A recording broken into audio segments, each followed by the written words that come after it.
Do you want to know how you can create a cool space scene like this? Well, I'm going to run you through it in 3 simple steps. First, instancing on grid. Secondly, proximity in that instance. And third, making it random colors so you can get some groovy effects on your next project. So to start with, you're going to want to get whatever object you want to instance in your scene. So for me, I've got this weird kind of pillory city-like object thing that I thought was pretty cool when I made it. And what you're going to do is you're going to make a plane, and this plane is what is going to be the object that will turn into the instance for the other mesh.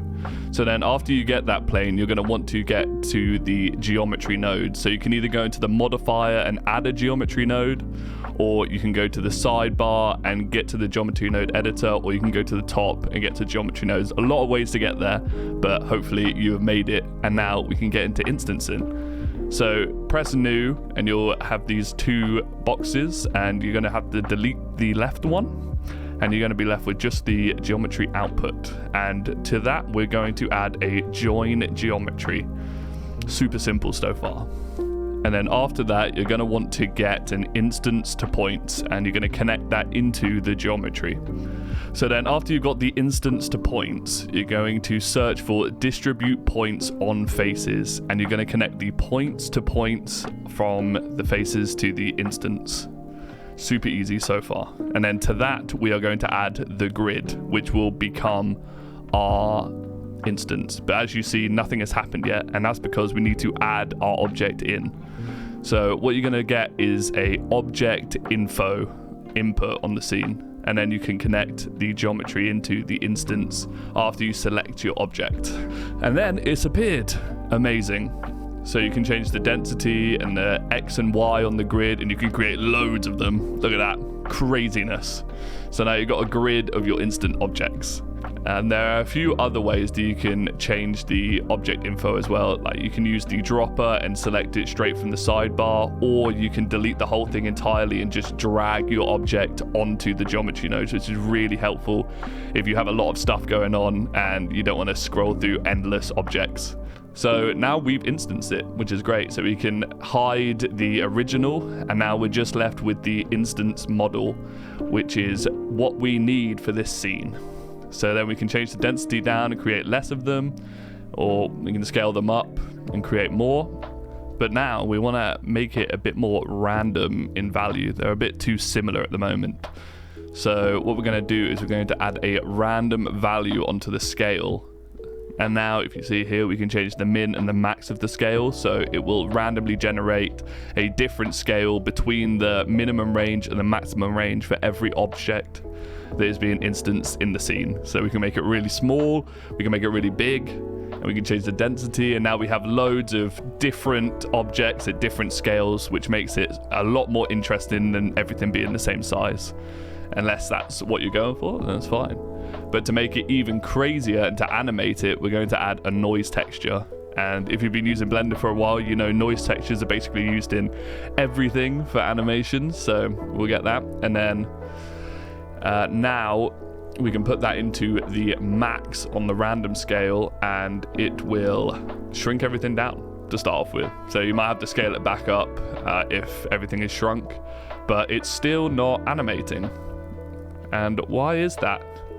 It's because we are in 3D mode. We need to be in 4D to make it animate, and then we're going to use this W to animate them up and down on the scale, so they will grow and shrink as the scene plays.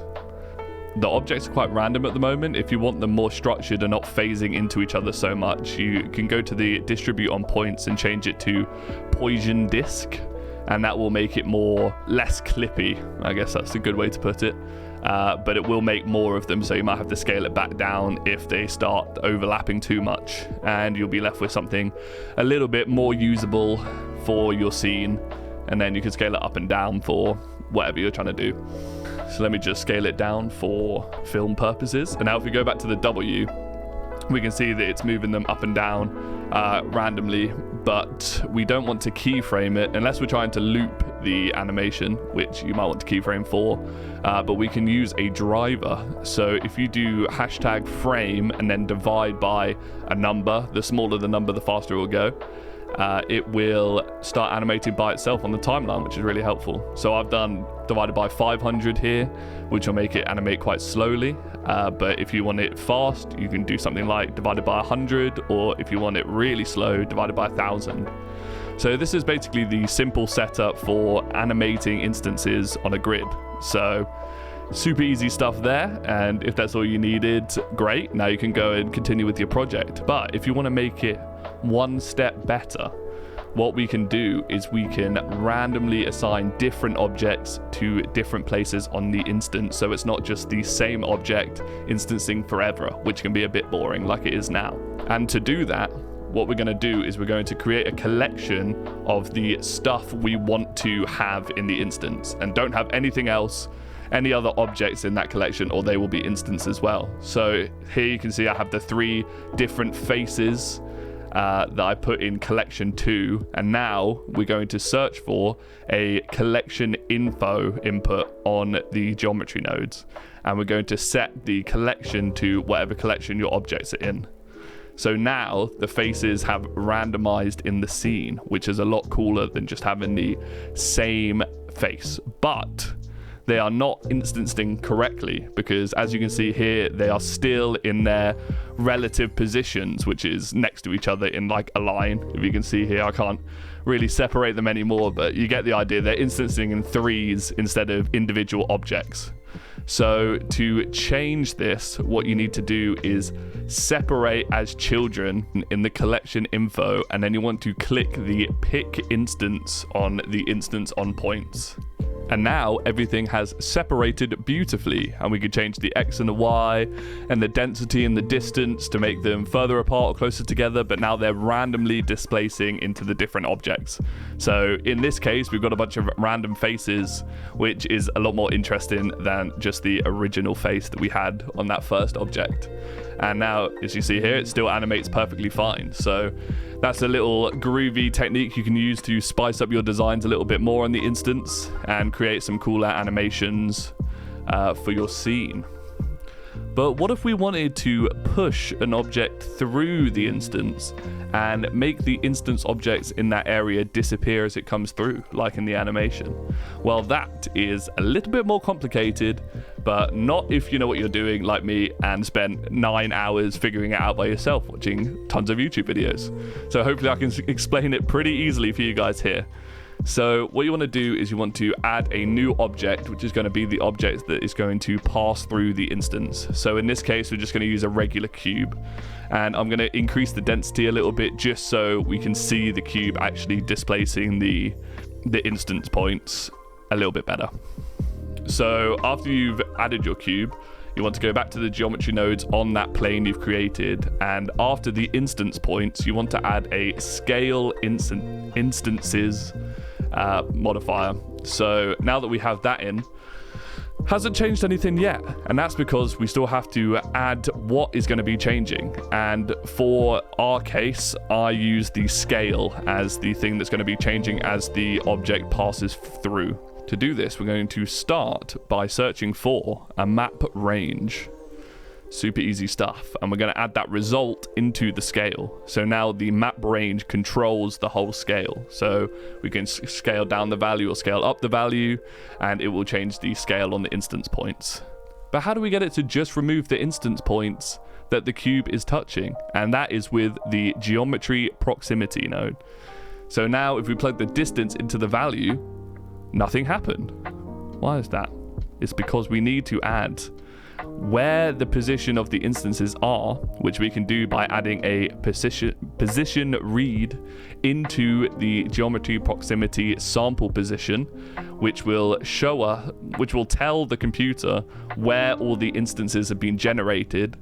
And now we can add the object info in, but this time it will be for the object we want to displace the instances. So it's going to be the cube. So we can either just search for object info, or we can drag the cube in. And now still nothing happens. Well, it's happening a little bit, but it's not moving. is because we have the object info set to original, which means that it is displacing the original instance but not changing it after we move the object. So as the instances generate, they see the cubes there and they start scaling down, but after the cube moves, they don't realize the cube has moved away, so they stay scaled down. So we have to change it to relative. So now when it moves, it will start interacting with the instances. But as you can see here, it's kind of wonky and only one side is being instanced. And that is because we haven't reset the children in our collection info. So if you click that reset children button in the collection, which is instancing the points, that means now the scale will reset as the cube passes through and we get this nice smooth motion on the animation. So that's basically the 2 steps for creating the space animation. So use that how you please. I hope that's been helpful. And maybe you have noticed in this tutorial that when I make multiple versions of my object, they change color. And that is a super easy texture modifier. Don't worry about all of the textures. I'm really good at tidying up after myself. We go into here, and if we just look at the top 2 modifiers, we have the object info, just like the geometry nodes, and then it's connected to a color ramp that is in the constant mode that has a bunch of random colors set into the base color. So that basically means that every time you create a new one of those objects, it will randomly select a color in that color ramp and then output it on the principal BSDF. And that is super simple. That's how you get the random colors. So I hope this tutorial has been helpful. I hope you've learned something new. I know I have. It's been a very challenging 2 days to get this all to work. But I hope you've enjoyed, and I will see you in the next one. Please like and subscribe.